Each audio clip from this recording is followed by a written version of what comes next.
The views expressed on this program are those of the producers and individuals appearing on this program and do not necessarily reflect the views of the Sun Prairie Media Center staff, its video service providers, or the staff and elected officials of the City of Sun Prairie.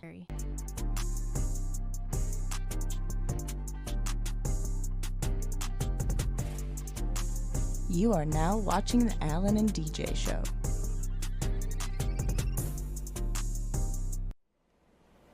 Yo, yo, yo, Milwaukee, Sun Prairie, Madison, and all the surrounding areas.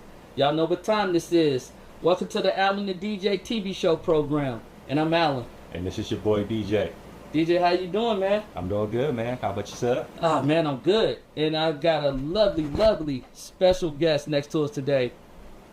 And your name would be? Kyle Geisler, Vice President of the Wisconsin Broadcasters Association. Nice. And you know what's funny? I was talking to Bambi the deer last night. Uh-oh. And, you know, she telling me that, you know, I mean, like, some people are still watching the news, some people not. Like, I guess a lot of bad things are going on in the news as of lately. And, you know, she's like, I just don't understand what is going on with journalism because you need to go back to school for journalism. I said, Bambi, I'm going to school for journalism. I don't know what you want me to do. She said, but you know what? I got a good friend of mine that I want you to talk to today.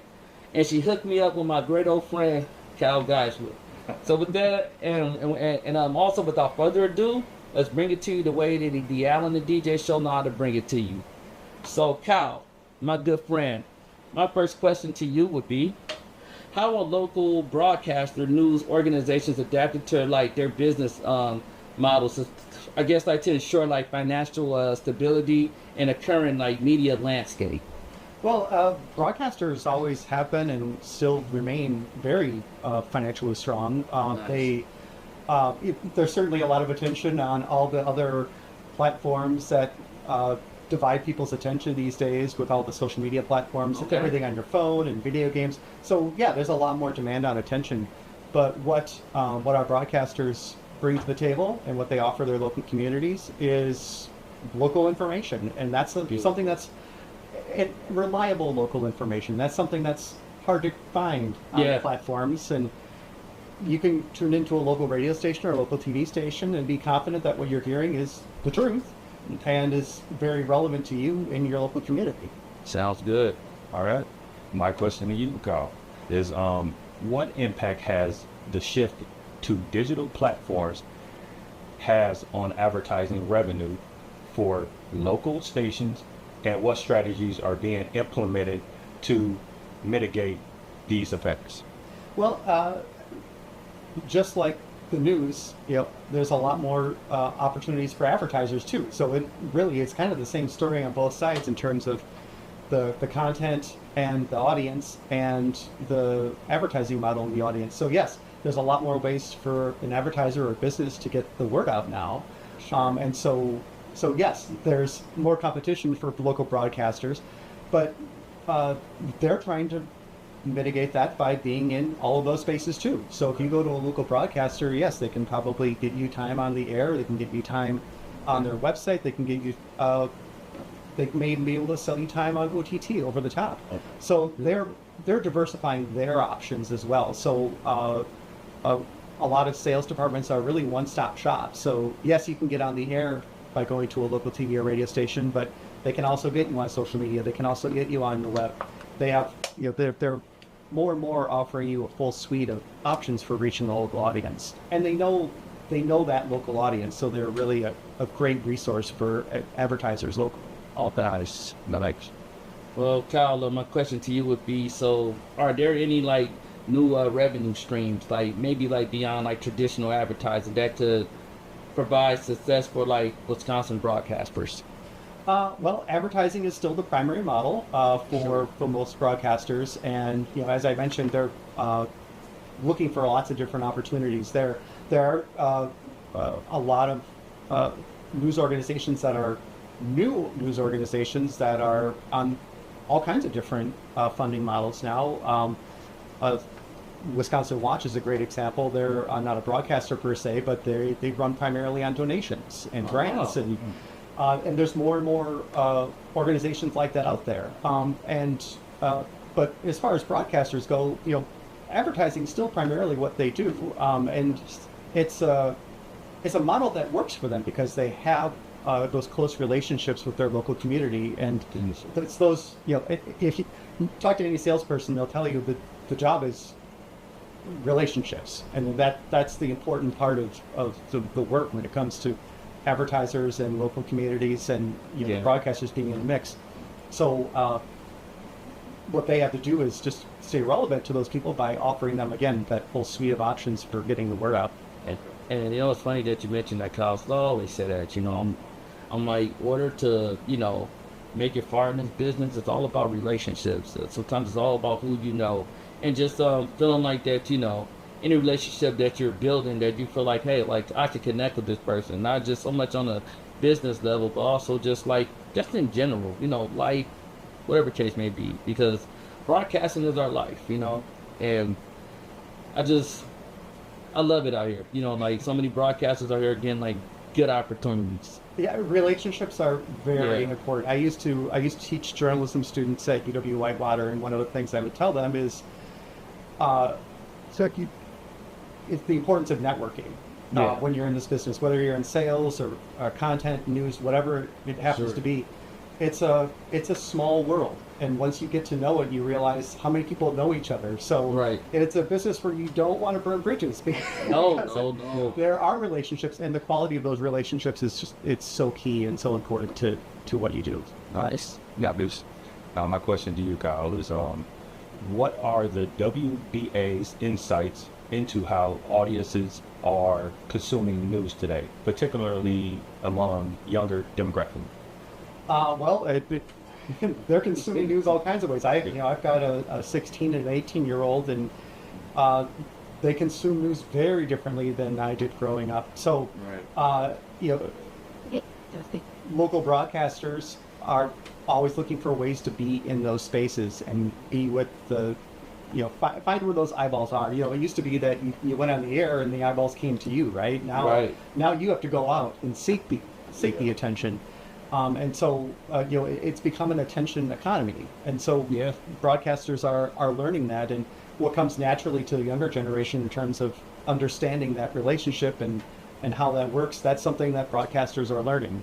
And they'll get there, but it's a learning curve because, again, the model is very different than it was even one generation ago. I agree. And then how are local stations working to build and to maintain trust in communities, especially as far as polarizing and media environment? Trust is the key word there. And here again, I'll use my kids as an example. They'll tell me about something they saw on TikTok, and I'll have to tell them, no, Shout out to TikTok. I'm sure I know TikTok has a lot of very entertaining things, but if you're looking for the truth, that's probably not where you want to go, or you at least want to check your sources. So broadcasters are a place you can go where you can be very confident that the truth is being sought and told. Now, do journalists get it wrong sometimes? Of course, they're humans, but their incentive, their job, is to tell the truth. So if the truth interests you, especially truth about local content and what's happening locally, what's happening in your neighborhood, your city, broadcasters are the place to go and will be for a very long time. Beautiful. A question for you again is how are local broadcasters in Wisconsin addressing the prevalence of misinformation? Mm-hmm. Well, they do their best to stay ahead of it, and it can be a little tricky because if they see misinformation, they certainly want to do their best to correct that. But there's also the argument of, well, if you draw attention to the misinformation, are you, so it's a tough balance that newsrooms have to strike. Where if for example a rumor is running rampant in a community, do we go out there and tell the truth so people understand what the truth is, or is it better to not draw attention to it? So that's something every community and every newsroom has to decide. But again, newsrooms are the arbiters of truth. They want to tell the truth, and that's always their goal. And they'll be the first to tell you that they're not always going to get it right, but that's the goal. That's the trying. goal. And if they get it wrong, they'll get it right. There you go. And then we got a couple more questions for you, Kyle. Yeah. So let's talk about content and quality. So like, what steps are being taken to ensure like local journalism to remain focused on community issues and concerns rather than being driven solely by like national narratives? That's and that's where newsrooms have to, I think, strike a balance with the incentive structure on social media, right? Yeah. So when you post things on social media, the incentive is getting an emotional reaction. Well, if you follow that thread, you're going to end up talking more about national news stories, things that are polarizing. So, that's where broadcasters here again, they're working in a new environment to trying to understand how can we do the job we've always done of telling the truth and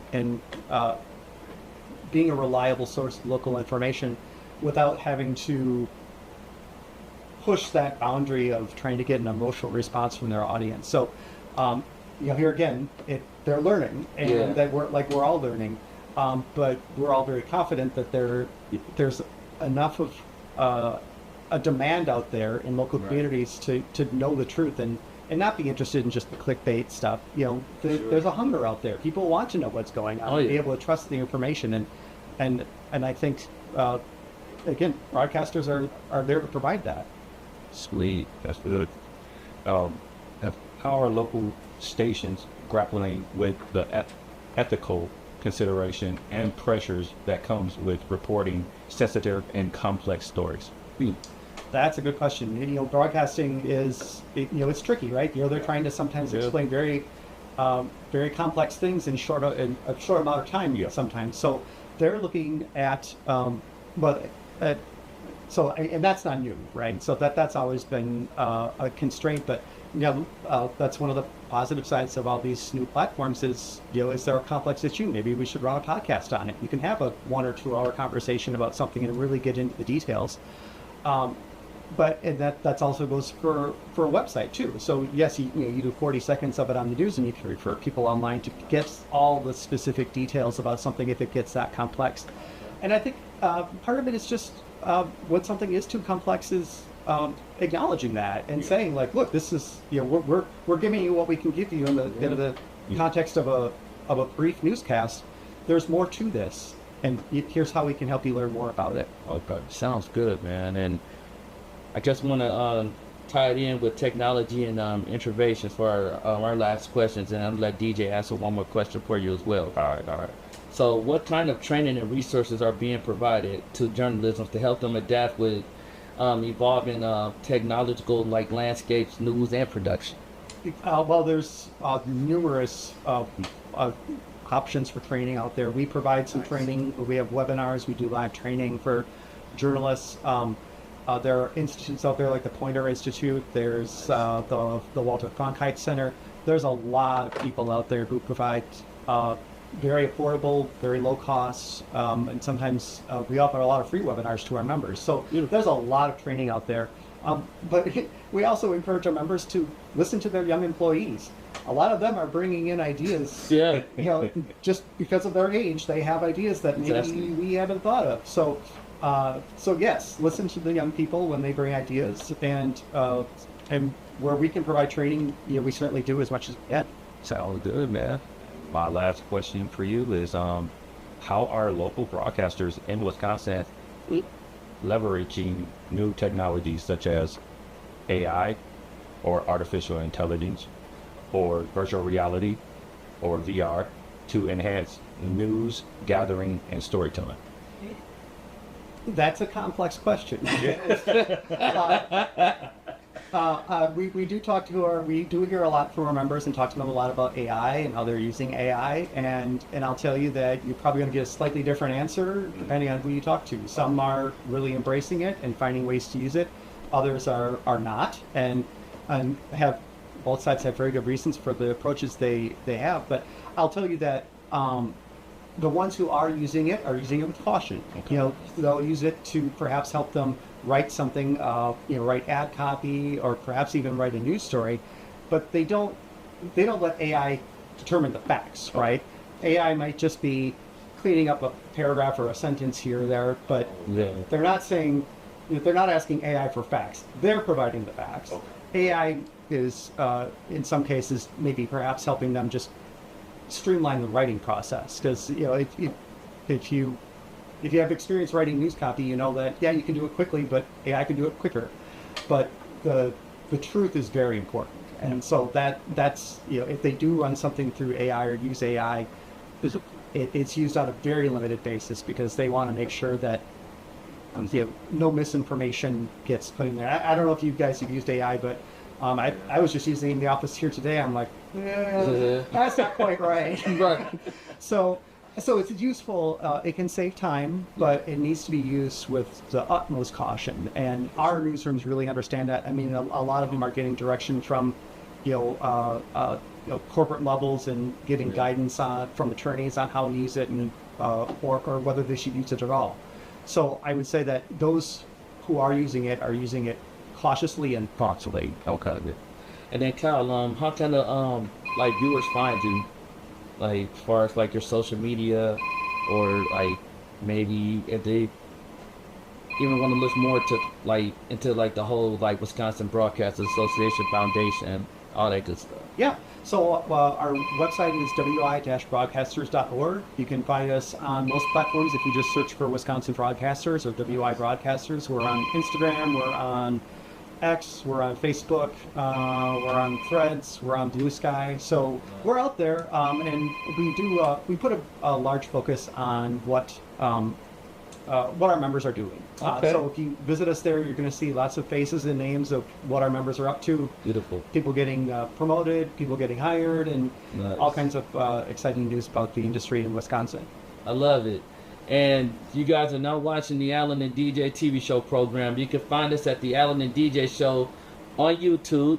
You can find us at the Alan and DJ show on our fan page on Facebook, and the Alan and DJ show at gmail.com if you have any questions about what you want us to talk about next. You can find my personal page, Alan Hutchinson, on Instagram and Facebook, and William J. Smith on Instagram and Facebook. And until next time, we bringing journalism back.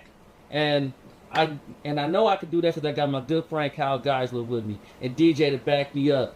Stay well, stay healthy. Jeez.